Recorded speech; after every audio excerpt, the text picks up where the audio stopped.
Hello नमस्कार जय हिंद।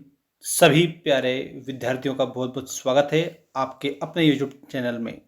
दोस्तों यहाँ पर आपको हिंदी सब्जेक्ट का रुक जाना नहीं जो आपकी एग्ज़ाम है दोस्तों, इसके लिए बहुत ही बेस्ट और जैसा रुक जाना नहीं परीक्षा में पेपर आता है वैसा का वैसा ही मैं पेपर लेकर आया हूँ और ये पूरा आपकी किताब पर आधारित है दोस्तों। तो आपके लिए मोस्ट तो होगा ही ये, लेकिन इसमें से बहुत सारे क्वेश्चन आपको परीक्षा में देखने को मिल सकते हैं। कक्षा 12वीं एमपी बोर्ड रुक जाना नहीं परीक्षा। तो चलिए स्टार्ट करते हैं पहले क्वेश्चन से। दोस्तों यहाँ रहा आपका ये पहला क्वेश्चन, सही विकल्प का चयन कर लिखिए में। देखिएगा, छोटा मेरा खेत कविता का हिंदी में रूपांतरण किया है। तो दोस्तों छोटा मेरा खेत नामक जो कविता है उसका हिंदी में रूपांतरण उमा शंकर जोशी ने किया है। इसके बाद में देखिएगा, कवित्त के प्रत्येक चरण में वर्ण होते हैं। तो 31 वर्ण होते हैं, 31 वर्ण होते हैं कवित्त के प्रत्येक चरण में। ठीक है। और ये रहा आपका अगला क्वेश्चन जिसमें दिया है बाणभट्ट की आत्मकथा उपन्यास के लेखक हैं। तो यह है हजारी प्रसाद द्विवेदी। ठीक है दोस्तों, आप लोगों के लिए सामान्य जानकारी, मेंस एजुकेशन ध्यान रखिए आप सभी। मेंस एजुकेशन हमारा जो ऐप है, इस ऐप पर हिंदी विषय के 4 तो बेस्ट टेस्ट पेपर और इसके अलावा आर्ट्स सब्जेक्ट के सारे कोर्स को अपलोड कर दिया है। तो जाकर आप परचेस कर सकते हो, लिंक हमने डिस्क्रिप्शन में दे दी है। चैनल के अबाउट सेक्शन में भी ऊपर ही ऊपर मेंस एजुकेशन एप्लीकेशन की लिंक दे रखी है, तो ऐप डाउनलोड कर लेना और आनंद उठाना। अगला क्वेश्चन देखिएगा, ये रहा, वह शब्द जो क्षेत्र विशेष में बोले जाते हैं कहलाते हैं। तो क्षेत्रीय शब्द कहलाते हैं क्योंकि क्षेत्र विशेष में बोले जा रहे हैं। अगला प्रश्न है आपका, कहानी है, ये कहानी का शीर्षक है जूझ। इस जूझ का अर्थ आप लोगों को बताना है। तो जूझ का अर्थ आप बताएंगे संघर्ष। ठीक है, जूझ का अर्थ क्या होगा, तो आपको जूझ का अर्थ संघर्ष बताना रहेगा। ठीक है। इसके बाद में ये रहा आपका नेक्स्ट क्वेश्चन, संवाददाताओं के बीच में काम का विभाजन क्या कहलाता है।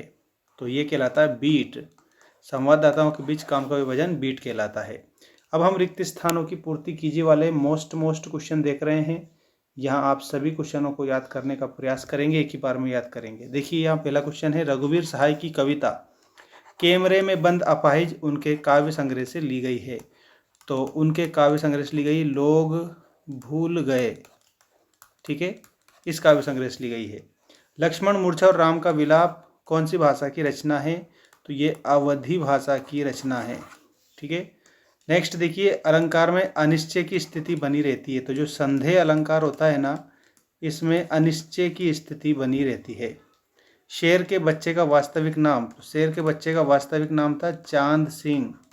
ठीक है, ये ध्यान रखना आप सभी, शेर के बच्चे का नाम चांद सिंह था। अगला प्रश्न है, यदि आप सो जाएं तो आपको आराम मिलेगा, वाक्य कैसा वाक्य है।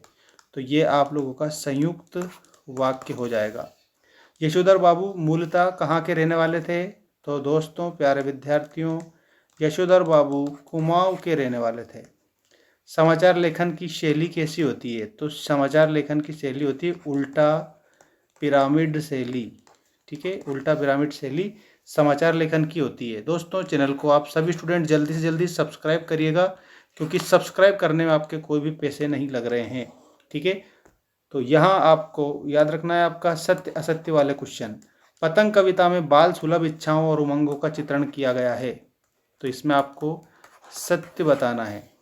सुदामा चरित्र महाकाव्य है, तो इसमें आपको असत्य बताना है। कनुप्रिया धर्मवीर भारती का कविता संग्रह है, तो इसमें आपका ये सत्य हो जाएगा। उसने मेरे को कुछ नहीं कहा, ये शुद्ध है, तो इसमें आपको असत्य बताना है क्योंकि ये शुद्ध नहीं है। मिस्र और सुमेर में चकमक और लकड़ी के उपकरण प्रयोग किए जाते थे, तो ये आप लोगों का सत्य होगा। ठीक है। अगला क्वेश्चन है, रेडियो और टीवी की भाषा में कठिन शब्दों की बहुलता होती है।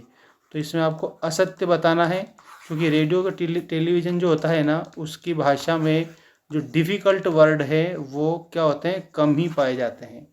ठीक, तो ऐसे आप इनको याद रखेंगे। अब देखिए सही जोड़ी बनाइए वाले क्वेश्चन आपके लिए। ये रहा आपका पहला प्रश्न, सही जोड़ी बनाइए में सारे क्वेश्चन आपके लिए मोस्ट है, याद रखना आप। रुबाइयाँ जो है ना, इसके आगे आपको फिराक गोरखपुरी याद रखना है, फिराक गोरखपुरी। ठीक है, इनकी ये रुबाइयाँ। छंद है ये। क्रोध, क्रोध जो है ये रौद्र रस का स्थायी भाव है, रौद्र रस का स्थायी भाव।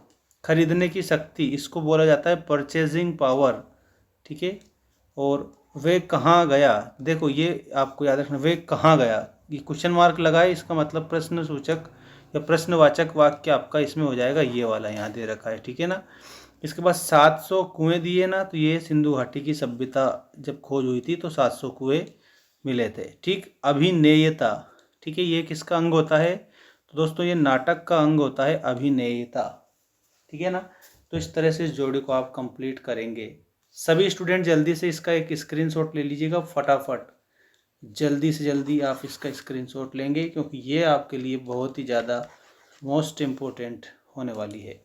अब एक वाक्य में उत्तर दीजिए वाले क्वेश्चन आपकी स्क्रीन के सामने आ चुके हैं, ये आप देख सकते हो। एक वाक्य में उत्तर लिखिए वाला पहला क्वेश्चन है, तुलसीदास जी ने रावण की तुलना किससे की है, तो ये लिखा है दरिद्रता से की है। जब किसी पद में उपमान और उपमेय के अंगों सहित आरोप किया जाता है तो रूपक अलंकार होता है। ठीक है, बाजार दर्शन पाठ के लेखक कौन है, तो श्री जैनेन्द्र कुमार। भक्तिन के पिता का नाम था तो सूरमा, भक्तिन के पिता का नाम सूरमा था। ठीक है, और पेट पूजा करना मुहावरे का अर्थ क्या है, तो एक तो भोजन करना है और एक किसी को बहुत अधिक महत्व देना भी होता है, सम्मान या महत्व देना। अगला क्वेश्चन देखिएगा, आनंद यादव की कक्षा के मॉनिटर का नाम क्या था, तो जो कक्षा का जो मॉनिटर था ना, उस मॉनिटर का नाम था वसंत पाटिल। ठीक है, ध्यान रखना, वसंत पाटिल। और अपने प्रदेश के कोई 2 लोकप्रिय समाचार पत्रों के नाम, तो दैनिक भास्कर और पत्रिका दैनिक जागरण, ये आप लोग याद रखेंगे।